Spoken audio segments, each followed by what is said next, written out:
Medicaid growth is causing a catastrophe for state budgets. That's what I'd like to talk about today. It's becoming very clear that Obamacare is basically a program to raise Medicaid levels. In the state of Washington, that's the most advanced of the state exchanges, 90% of the people who enrolled did not enroll in Obamacare. They enrolled in Medicaid. And of the 10% that enrolled in Obamacare, experience indicates more than half are probably not going to pay. So it's really a 95% Medicaid program. The president could have spared us all 3 years or 4 years of debate and heartache and simply proposed an expansion of Medicaid. But instead he dressed it up as covering the uninsured and set up this whole concoction of invention that turned out to basically have no participants. But the growth of Medicaid itself could pose a catastrophe for state expenses. Now, some of the states are spared that catastrophe because some of the states opted not to expand their Medicaid eligibility levels. But more than half of the states did, and they're going to be hit with huge problems. Now, it's kind of interesting how this is working. If you enroll in Medicaid, and you have always been eligible for Medicaid, you just haven't enrolled yet, the federal government will only pay about 60% of the cost.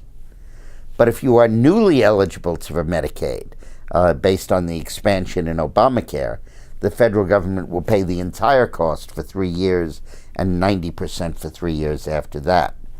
And what's going on is that because of the publicity about getting covered and getting enrolled and all of that, that publicity is sweeping up a dragnet of a lot of people, many people, who had been eligible all along and only now are signing up.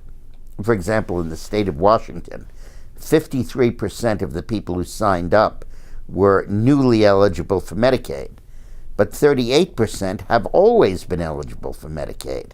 And they're signing up now, and Washington State is going to have to cough up 35 or 40% of the money for that.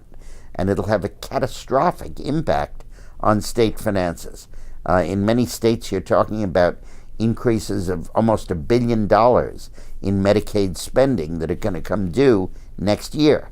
Forget about any increase in aid to education. Forget about any increase in prison construction, road construction, any of that stuff.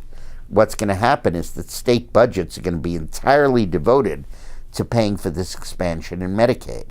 And history shows that whenever you enroll someone in a new medical care program, their utilization of medical care soars, all at the expense of 50% or 40% at the expense of state taxpayers.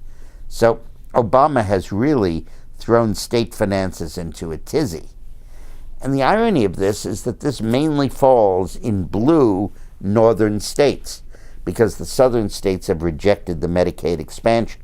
Now the dragnet of publicity will sweep up many who are currently eligible, but most of those states have pretty low eligibility standards anyway, so it's not likely to increase dramatically. So what Obama has done is assure that the northeastern states and the midwestern states have higher taxes and are less attractive to business and industry than the southern states are. And he's tilted the board further, which will cause jobs and wealth and taxpayers to go south and leave the north and the northeast. It's a policy that could almost be designed to injure the states that voted for him. It's a fascinating development. But from now on, when you hear about Obamacare, don't think Obamacare, think Medicaid. Thanks for watching. It's Christmas coming up, and I wrote a book that's kind of interesting that you might have fun with called What's It Like to Be President? It's written really for 5th and 6th graders, but it's very interesting for kids older and bright kids younger. Also interesting for parents.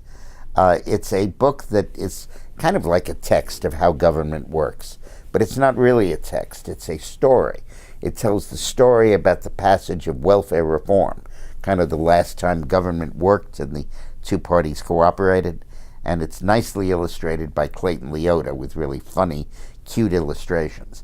and it tells the story of the passage of that bill, what role the press played, leaks, the negotiations between Gingrich and Clinton, the impact of court decisions, the impact of the various interest groups in the political parties.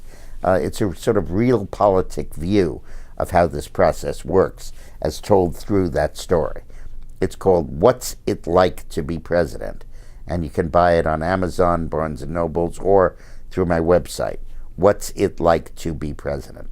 Thanks for watching.